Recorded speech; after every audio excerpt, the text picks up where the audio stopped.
So one of the big things when it comes to cybersecurity is it's all about managing risk.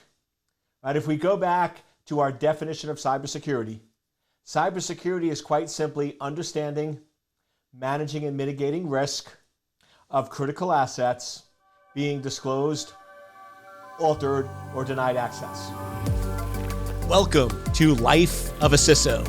I'm Dr. Eric Cole, your host, and we'll be taking you on a journey each week on what it takes to be a CISO and what are solutions that you can implement today if you are currently a Chief Information Security Officer or if you want to be one in the future. This is Life of a CISO.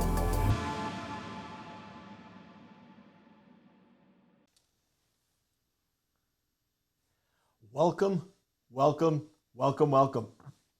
You know what time it is? It's time, my friends. It's time. Here we go. You ready? 3, 2, 1. Here we go. It's time for Life of a CISO with yours truly. Dr. E is in the house. So one of the big things when it comes to cybersecurity is it's all about managing risk. Right? If we go back to our definition of cybersecurity, cybersecurity is quite simply understanding, managing, and mitigating risk of critical assets being disclosed, altered, or denied access. Now, where a lot of people get caught up is on really breaking down risk. We know that risk is threats and vulnerabilities, but the problem is there's so many threats and so many vulnerabilities that people end up chasing their tails, being busy, spending a lot of money, doing things that aren't really efficient or focused in on the highest priority areas. Now, we've spent lots of episodes on critical data, and we've spent many episodes on talking about CIA, confidentiality, integrity, availability, which is just the reverse of going in disclosure, alteration, and availability, right? Confidentiality is all about prevent, detect, deter the unauthorized disclosure of information. Integrity is all about prevent, detect, deter the unauthorized alteration of information. And of course, availability is prevent, detect, deter the unauthorized denial of access to information. So we understand those pieces, and the reality is, if we're really focused on proper risk reduction and not letting somebody get into our system, then really whether they're there to disclose, alter, or destroy is almost secondary. Because if they can't get into our critical data, if they can't get into our critical systems, and we can protect them from doing that, then they're not able to ultimately do the damage. So as a Chief Information Security Officer, you must become a master of risk. You must understand and know risk inside and out. And here's the reality.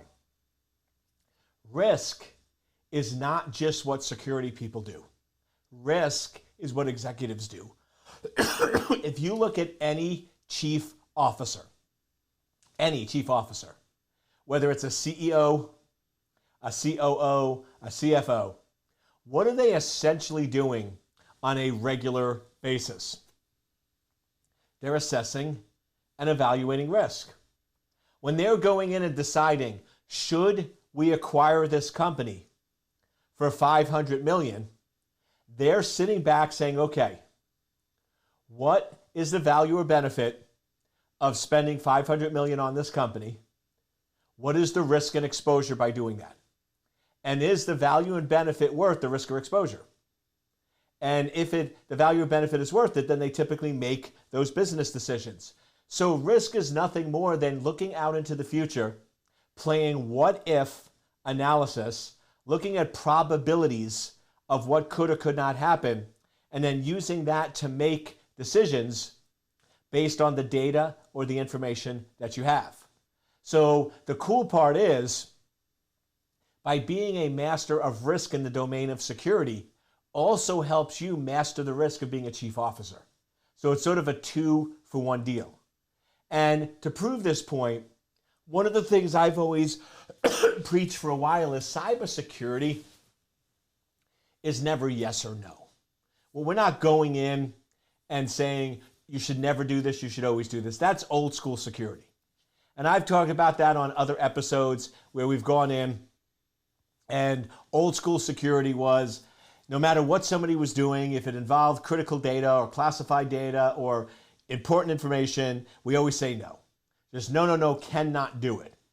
And the reality is that's old school, limited thinking that actually doesn't scale. Here's what cybersecurity comes down to. It's really two simple questions. What is the value or benefit? And what is the risk and exposure? Then it's simple. Is the value or benefit worth the risk or exposure? If it is, do it.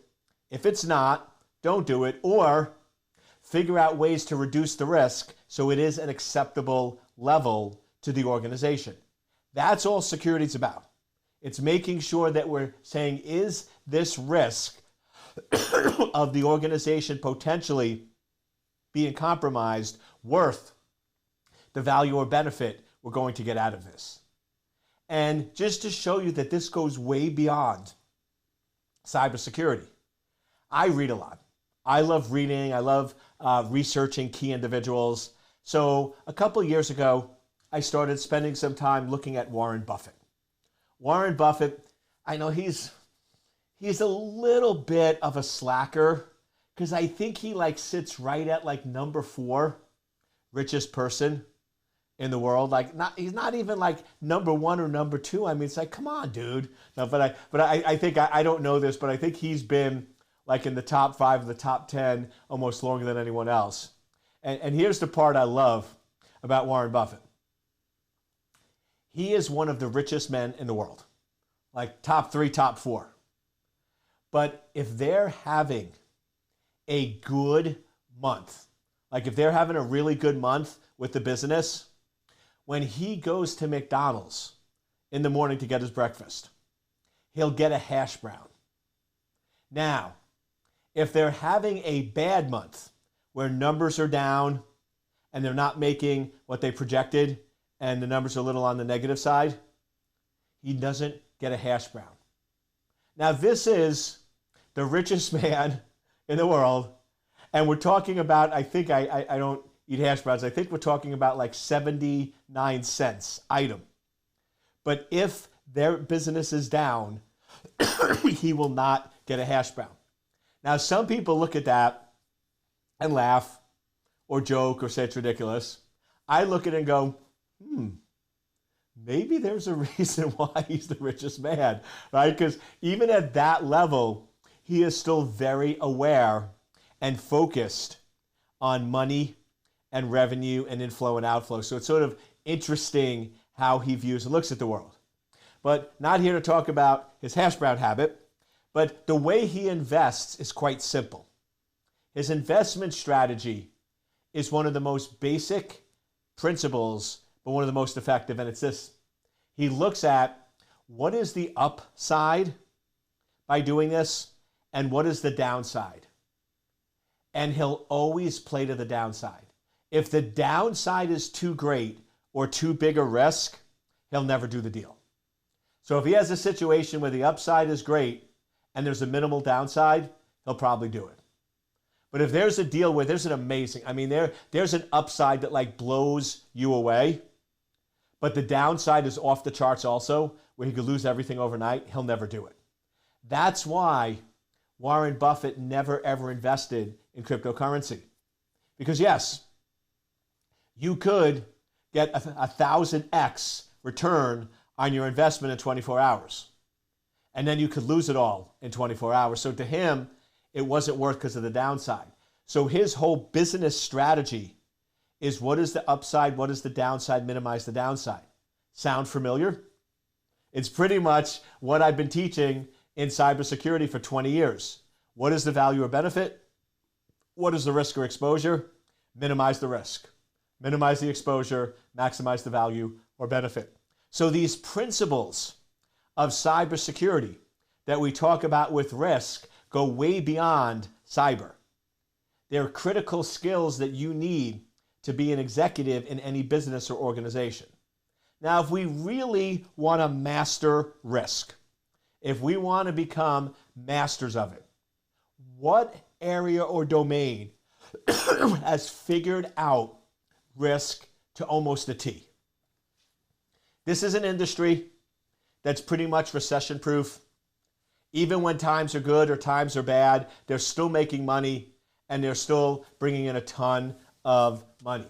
And they're 100% risk-focused.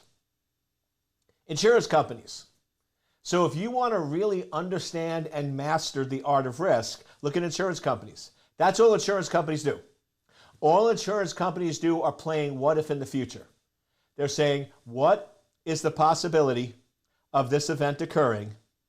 And what is the premium we're going to charge so we can minimize our overall loss in those situations?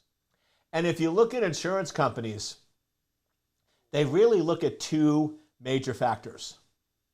They're looking at historical data and they're looking at comparative data. So when I go in and I'm getting a life insurance policy, they're looking at two things. They're going to look at my health history and say, what is his general health history? Is he high risk or low risk? And then, whether I like it or not, they're going to put me in the category of men in their 50s who live in the eastern side of the United States. Now, whether those people are super healthy or not healthy, right, that could help or hurt me, but the reality is those are their two data points. So they're going to be looking at historical data and comparative data. Now, my question to you is this. When you're going in and you're doing risk assessment from a cybersecurity standpoint, what is the data you're looking at? What is the information you're looking at? What are you using in order to make these calculations? The reality is, and the scary part, and this explains why security struggles so much, is because we're not using basic risk formulas. We're not looking at historical data. We're not looking at comparative data. We're basically just looking at what is current news or what is currently happening short term and using that to make these potentially knee-jerk reactions when we really need to step back and say, what is the data really telling us? If you want to be a master of risk management, whether in cybersecurity or whether in business, there's one key principle you need to learn. Let data drive decisions, not emotions. The problem in security is security engineers are brilliant. Security engineers are passionate about what they do. Security engineers love getting into the techie. And security engineers are very emotional. They get very, oh, this is the biggest problem out there. We got to fix it. And step back and go, wait a second. What is the data really showing us? Is this really as big a problem as we think it is? Or is it just sort of a blip on the radar? So we need to always use historical comparative data in order to drive those decisions. Now let's start diving in a little bit.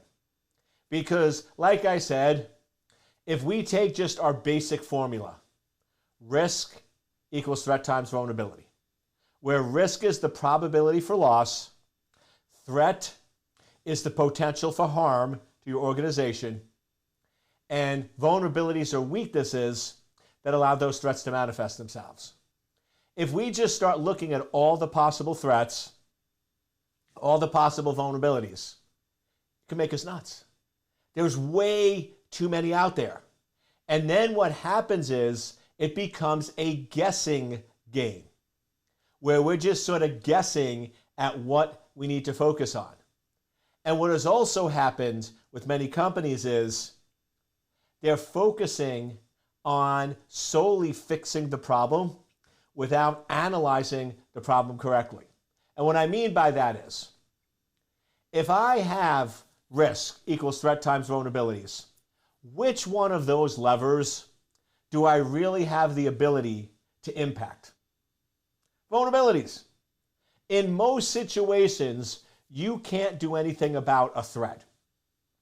A threat is an attack. A threat is ransomware. A threat is somebody trying to break into your system. A threat is a hurricane.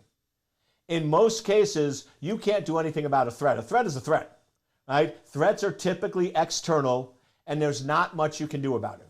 If somebody decides that they're going to launch a ransomware attack against your business, not much you can do.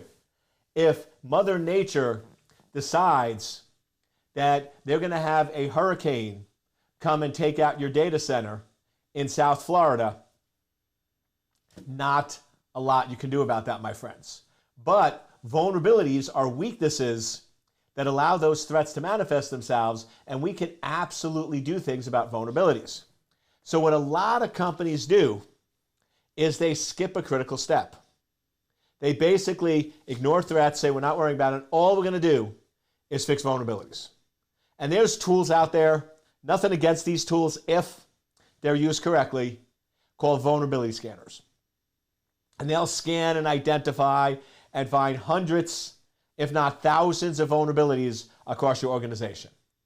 And then because organizations are dynamic and they're always changing and always adapting, there's always new vulnerabilities. So it seems like if you're playing the vulnerability game, there's always going to be vulnerabilities, right? And no matter how many you fix, there's always going to be new ones out there. But here's the reality. All vulnerabilities are not created equal. Some are more impactful than others. And then here's why you need to bring threat back on the table. Because if there's vulnerabilities where there's no threat, who cares? If there's no threat, why do we worry about it? I'll give you a perfect example. Are hurricanes a threat? Yes or no? Yes. And I know some of you are like, but no, don't start overthinking. Stay with me. You want to go down the road too far. Stay with me. A vulnerability is an absolute threat. It absolutely is. Sorry, a vulnerability. A hurricane, let me try that again. A hurricane is absolutely a threat. If you live in southern Florida, are you going to spend time, energy, and effort building your data centers to be hurricane resistant? Yes. Or if you've been to southern Florida, there's not a whole lot of data centers. Most companies build data centers right in my backyard, Ashburn, Virginia. Ashburn, Virginia, within the last 5 years, has become the data center capital of the world. Every free piece of land, I kid you not, there are data centers going up everywhere. That is the new business. Any land available is data center, data center, data center. And the question is, why? Well, I'll start with my specific and then I'll broaden. Hurricanes are a threat. If you live in southern Florida, what is the likelihood of a hurricane? Very high. I think the probability, I looked at the numbers, is about 1.5 hurricane every year. I don't know how you have half a hurricane, but that's how they do their stats. So it's pretty high. If you live in Northern Virginia, you know what the likelihood of a hurricane is? 0. Maybe 0.3. I'm talking Northern Virginia, near D.C. Virginia Beach sometimes gets hit with a hurricane, but the reality is hurricanes need the ocean. So if you're not near the ocean or if you're in the middle of the country, your likelihood to that threat decreases dramatically. So yes, you could go in and build hurricane-resistant data centers, but if the likelihood of a hurricane is 0, not going to happen. And then I'll also go in and tell you why Northern Virginia is the data center capital of the world, because from a natural disaster standpoint, if you look at the entire country, they actually do natural disaster ratings from hurricanes to earthquakes, tornadoes, all those things. Northern Virginia is one of the safest from a natural disaster. Second, the way they built out Northern Virginia was you had the electrical company from D.C. moving out to Northern Virginia, and you actually had the West Virginian electrical company moving in. So Northern Virginia, right around Dulles Airport, is one of the few areas where you can actually be on 2 different power grids. So you can be in a data center and you have redundant power supplies on your servers, and one could go into one power grid and one could go into the other. And once again, don't quote me on these, but at least based on what I'm told, there's never been a situation in the last 30 years where both power grids went down. So yes, you have generators and all the backups and everything else, but the probability of needing or using them is very, very low. So that's an example where they found an area where, yeah, the vulnerabilities are still there, but the threats are such minimal that you have to do less to deal with the overall vulnerabilities. So some of the mistakes I see companies make is I see these strategies, oh, let's fix the low-hanging fruit. And I'm like, but why? Oh, because then we could show good numbers, right? Or if we fix 20 vulnerabilities a day, that looks really good to the execs. Yeah, until you get hacked. The problem is fixing 20 random vulnerabilities in which there's really no threat or impact to your organization is a waste of time. Vulnerabilities where there's no threat or low likelihood threat or low impact, why bother? Just accept them. They're not really going to do you any harm. So it's critical as we're getting into risk that we not only look at threats and vulnerabilities together, but we add 2 secret ingredients to the recipe. What we always want to look at is what are risks where there's a threat of a high likelihood and a big impact to the organization. And what I'll do is we're sort of, in our last 10 minutes, I'll sort of lay out some of those for you. Because here's the thing. There are some very specific ways attackers are breaking in, and companies are not focusing in on them. So number 1 risk to an organization is a server that's accessible from the internet. That means somebody can access it from the internet either directly because of a public IP address or through natting, but they can access the server through the internet and it's missing patches. That is by far one of the number 1 ways of compromise. If you go back and you look at biggest risk to organizations, it's that. So what I do with all of our clients is I have some non-negotiables. Some non-negotiables when it comes to risk and security. And the non-negotiables are this. Any server that's accessible from the internet must always be up to date and fully patched. Now, because I'm all about risk reduction, I add a bonus in there. And the bonus is this. If you go back and look at all these servers that have been compromised, major data breaches, almost all of the major data breaches not only had servers accessible from the internet missing patches, but those servers contained critical data. So now, if I go in and I have a simple rule, critical data is never accessible from the internet. Boom. If we put that rule in place now, even if I have a server that's accessible from the internet that's missing a patch and it gets compromised, if it contains no critical data, then the impact is minimal. Now, we don't want to get compromised, so that's why we add the second rule of any server accessible from the internet must be fully patched. So now we have, from a CISO playbook standpoint, I have 2 non-negotiables. First non-negotiable, any system accessible from the internet must be fully patched. Second non-negotiable, any system accessible from the internet must never contain critical data. Boom! We put those 2 non-negotiables in place. If companies followed those 2 simple rules, and they're based off of high likelihood threats and high impact vulnerabilities, if they did those 2 things, most of the attacks and most of the compromise that we have seen over the years would not have happened on those simple principles.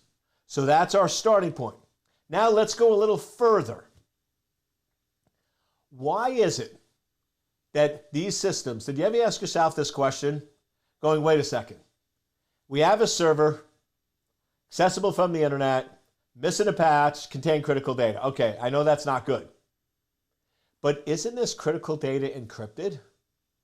So how is it that they were able to decrypt the data? Because technically, if our data is encrypted correctly and somebody breaks into a server, they get encrypted data and it's useless to them. So how in the world are they getting all this useful data that's supposedly encrypted? And it comes down to one of the biggest mistakes that a large amount of companies make in cybersecurity, and that's this. They encrypt all their data with the same key, and they store their key on the server, plain text. So now we have this perfect storm. We have these servers accessible from the internet. Then they're missing patches, so you can easily break in. Then they're containing critical data that's encrypted with a single key, and the key is stored in plain text on the server. So now all you have to do is break in, find the key, decrypt the data, and 50 million records is yours for the taking. Problematic, yes, but here's the issue. When I explain this to companies, and I explain this to CISOs, their eyes get really big and going, are you kidding me? Why in the world are we doing that? Why in the world are we not fixing it? And the reason is this. We're so caught up on chasing ghosts that nobody ever sat down and did the basic analysis. If you sit down and do the basic analysis and you look at, which I did, over 80% of attacks over the last 10 years comes down to that. So if you go in, and we're going to add a third non-negotiable. So our first one is any server accessible from the internet must be fully patched. Critical data never accessible from the internet. Critical data must always be encrypted with different keys, and here's the bonus. Those keys must always be stored on separate servers. So right now, 3 basic non-negotiable rules that if every CISO followed, they would be able to take a large amount of attacks off the table. Boom, right from the get-go. Right from the get-go. So that's one. The second area of attack is trusts with third-party vendors. This was your SolarWinds and your others, where you had a vendor that had direct access to your internal network. So if they got compromised, you got compromised. Once again, high likelihood, high impact vulnerability. Solution: nobody can directly connect to your network. Any external connection must be segmented, must be isolated, and must be sort of quarantined before they can directly connect. So now, if any third party gets compromised, they can't compromise your environment. Once again, another simple, basic principle, but people were so focused on chasing vulnerabilities that they missed one of the basic, straightforward methods. Third, today, in the last year or two, this has actually become the biggest vector, which is phishing attacks against individuals. And we've seen how these have gained in sophistication. And with AI, they're just going to continue to grow to the point where you can't tell the difference between a legitimate user or an attacker. And you get these emails. They could be as simple as, hey, we noticed some unusual activity with your bank. Please go in and change your password. Here's a link to do it. It looks legit, it acts legit. By the way, these are actual emails that banks send out. So these attackers are copying actual legitimate emails and just changing the link to be evil. Or it might be if you ordered with an online delivery service, your delivery is delayed, click here to reschedule delivery. We've seen all of them, but the reality comes down to this.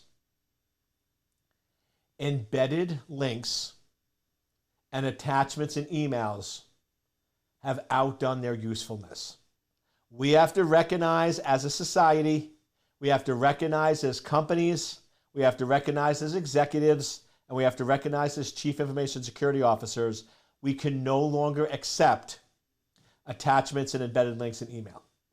Email was never meant as a document repository. It was never meant as a way to exchange large documents, but we've used it for that. And the reality is, as long as you're allowing untrusted, unsolicited emails to come into your environment with embedded links and attachments, you are going to continue to get compromised, have ransomware and others. That's the number one vector, the number one likelihood and the biggest impact that attackers are using to compromise our network today.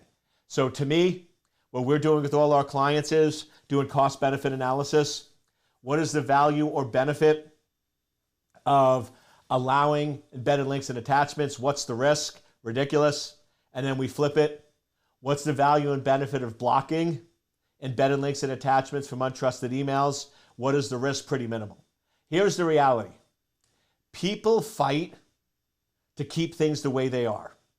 I go into companies, and I'll end with this story. I was dealing with a company where they were getting compromised 3 to 4 times a month because of rogue emails with embedded links and attachments. And when I'm in the executive briefing with all the execs, there's like 25 execs in the room, and I go, listen, the solution is easy. You can either keep losing $5 to $8 million a month on attacks, or we just stop allowing embedded links and attachments into the organization. Now, you would think I was threatening to kidnap their children. These executives went in, you can't take away that. I'm like, guys, I've done the analysis. It's not going to have an end. You can't take away embedded links. People fight for silliness when they have no factual data behind it because they don't like change and they fear change. Remember, number one tool is a CISO. Let data drive decisions, not emotions. Well, these people get so emotional. It was insane. So we sort of dropped the subject. The meeting ended and the CEO said, Eric, please stick around. He goes, Eric, I've worked with you a lot. I've always trusted you. You've always been a man that's data-driven and accurate. He goes, are you correct? If we block embedded links and attachments, will it have minimal impact on the business, and will it stop these attacks? I said, yes. He said, don't tell anybody, do it. Okay?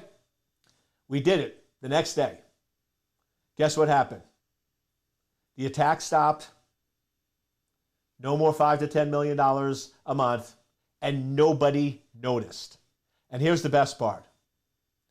3 months later, we go back to the quarterly executive meeting, and the executives goes, hey, I'd like to hand it over to Eric and congratulate him because, as you know, there's been no attacks or anything. And all the execs are like, see, we told you we didn't, blah, blah, blah, blah. And the CEO's like, stop. He goes, Eric, tell him what happened. I'm like, really? I'm like, yeah. So I told him after the meeting, the CEO authorized me to do it. And I said, for the last 3 months, we've been blocking all attachments and embedded links. And guess what? Not one of you noticed. So that whole little fit and scene and temper tantrum in the last meeting, unnecessary.